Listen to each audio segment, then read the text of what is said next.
Assalamualaikum warahmatullahi wabarakatuh.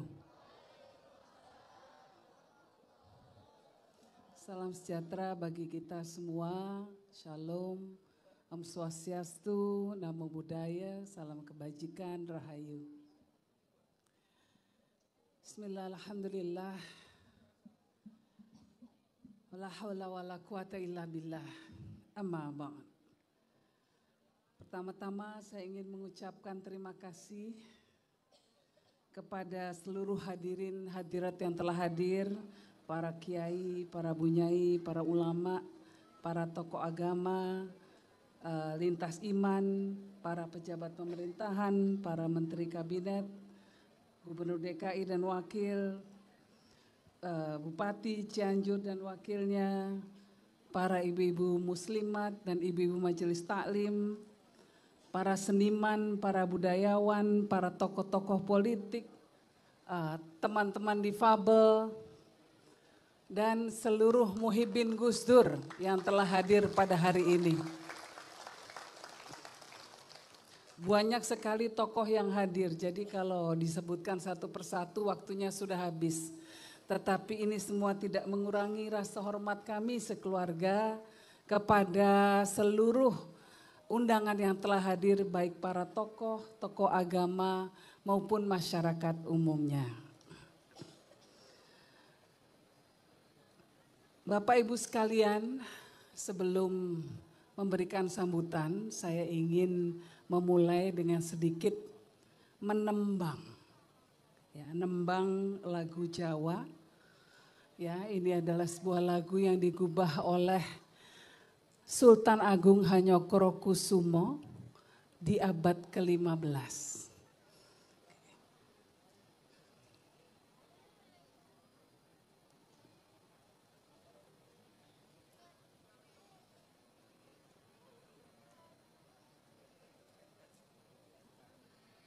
Gitarnya masih agak kelamaan ya, nggak apa-apa.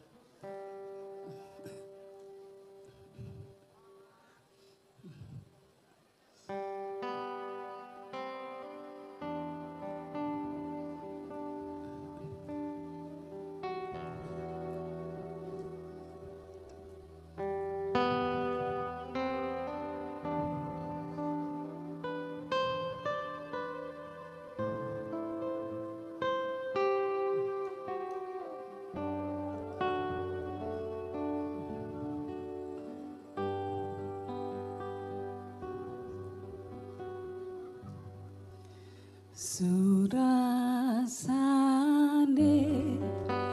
Gusti kaya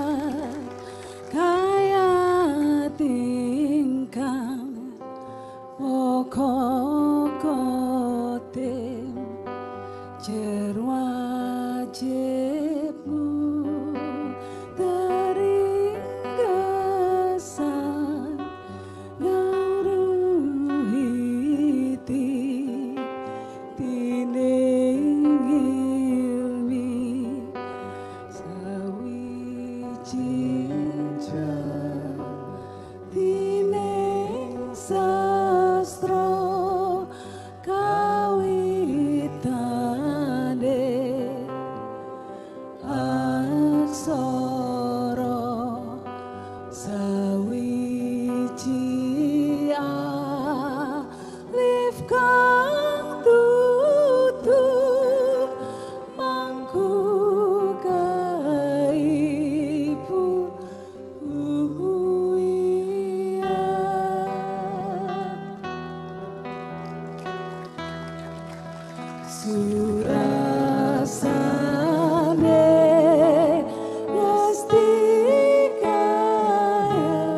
Lagu ini berkisah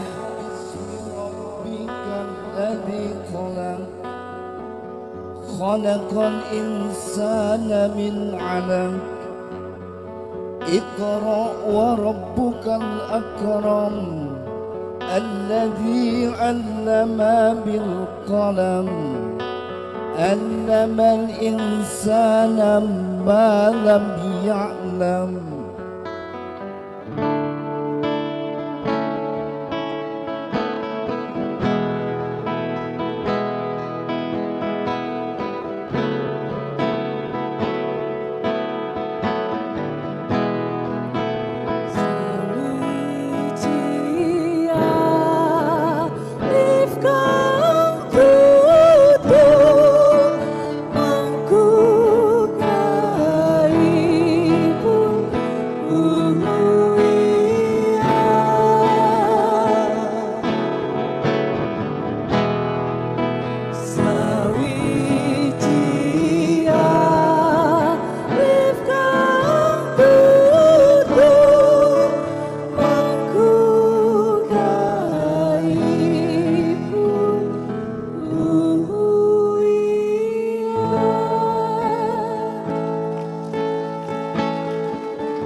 Bapak Ibu sekalian yang saya hormati, tembang ini berkisah tentang kewajiban manusia untuk mencari hakikat kehidupan.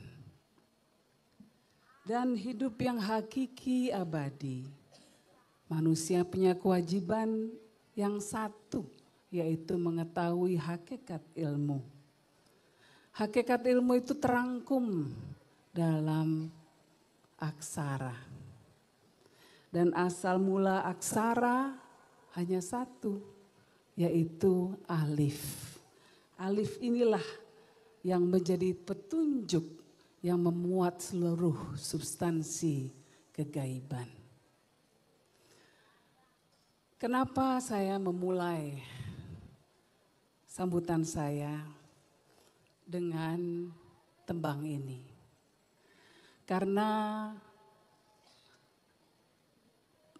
untuk mengingatkan kita semua bahwa dalam kehidupan kita, secerdas apapun kita, sepintar apapun kita, seberkuasa, sekuat-kuatnya kita, tetap hakikat kehidupan yang paling utama adalah untuk mencari jalan ilahi. Dan itu ditunjukkan oleh alif yang menjadi petunjuk. Bapak Ibu sekalian, hari ini saya berdiri di hadapan Bapak Ibu sekalian bukan hanya sebagai anak kedua Gus Dur, tetapi juga sebagai saksi hidup yang melihat dengan mata kepala sendiri bagaimana Gus Dur menjalani hidupnya dengan satu prinsip, yaitu menajamkan nurani dan membela yang lemah.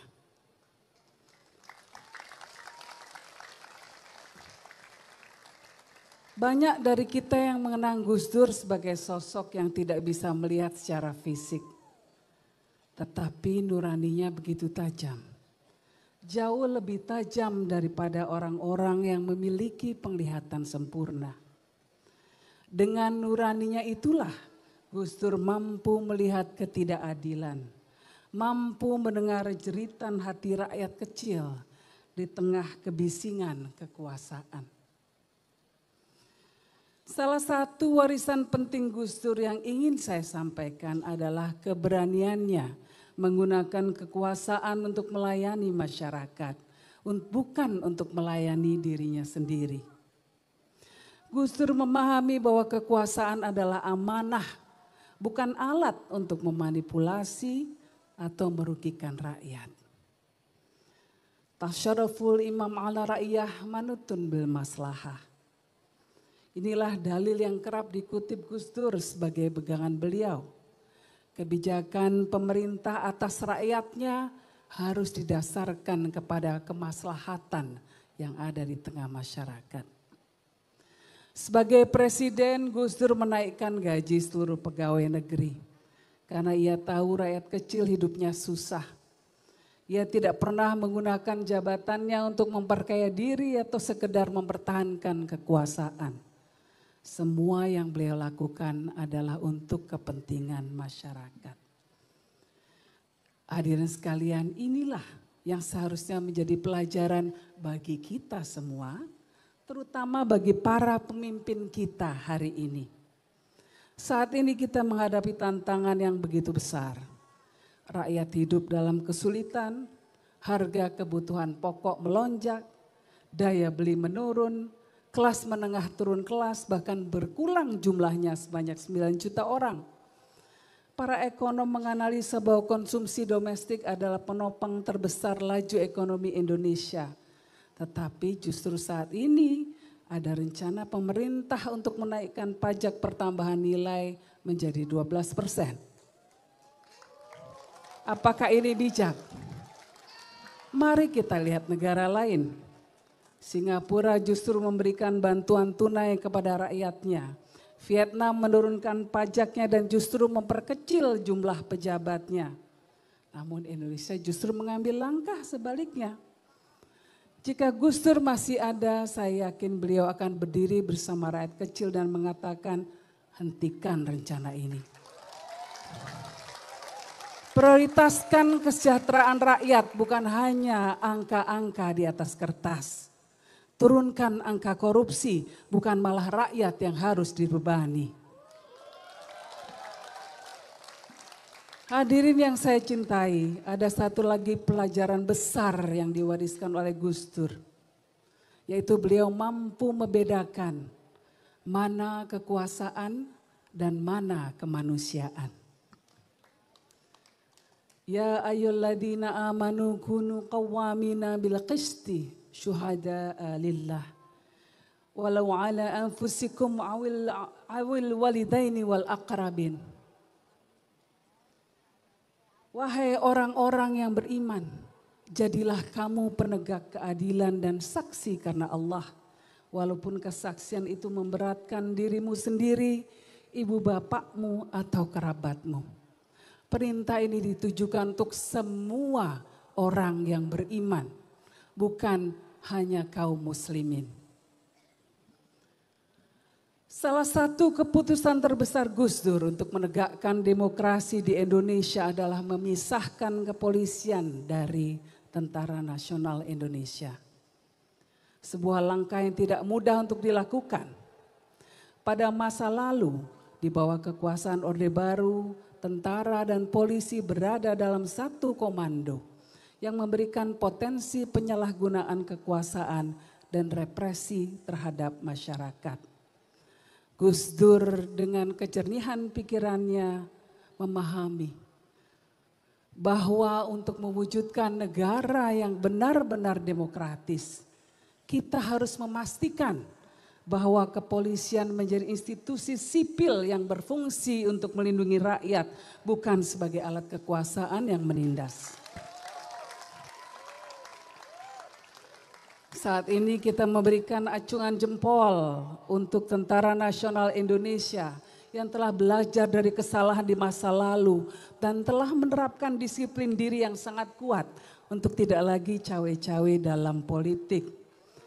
Bahkan Presiden Prabowo Subianto terpilih melalui mekanisme demokrasi. Tetapi fenomena sebaliknya justru terjadi pada aparat kepolisian. Polisi yang seharusnya melindungi rakyat justru menjadi ancaman di masyarakat. Gama Rizkinata, siswa SMK 4 Semarang. Budiman Arisandi, warga Palangkaraya. Haryono, saksi pelapor yang saat ini malah dijadikan tersangka. Mereka adalah contoh-contoh kecil dari para korban abuse of power dari aparat kepolisian. Amnesty International mencatat bahwa sepanjang tahun 2024 saja ada 116 kasus kekerasan yang melibatkan polisi. 29 diantaranya adalah extrajudicial killing atau pembunuhan di luar hukum. Dan 26 adalah kasus penyiksaan dan tindakan kejam. Saya ingin mengajak kita semua untuk merasakan sejenak apa yang Gus Dur rasakan. Ketika ia melihat ketidakadilan, ketika ia melihat kebrutalan, ketika ia melihat masyarakat yang terabaikan dan tertindas. Bayangkanlah sejenak bagaimana perasaan kita jika kita berada di posisi mereka yang selalu dipinggirkan, yang suaranya tidak pernah didengar. Apakah kita akan diam begitu saja? Apakah kita akan membiarkan mereka terus berada dalam kesulitan? Kita tentu tidak setuju dengan wacana polisi dikembalikan posisinya menjadi di bawah TNI atau di bawah kementerian tertentu. Karena ini adalah sebuah hal yang diperjuangkan oleh Gus Dur untuk memastikan adanya alat dari masyarakat sipil, yaitu kepolisian. Tetapi kita juga perlu mengingatkan aparat kepolisian untuk melakukan pembenahan secara menyeluruh dalam lembaganya. Agar tidak lagi terjangkit fenomena trigger happy atau terlalu mudah menarik pistol. Tugas kita bersama adalah mengembalikan polisi dan semua lembaga negara pada fitrahnya. Menjadi pelindung rakyat, bukan pelindung kepentingan segelintir orang belaka.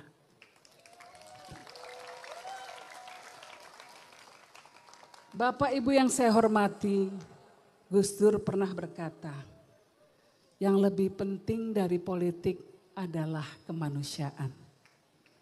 Pernyataan ini mengajarkan kepada kita semua bahwa segala keputusan, kebijakan, dan tindakan kita harus berlandaskan nurani.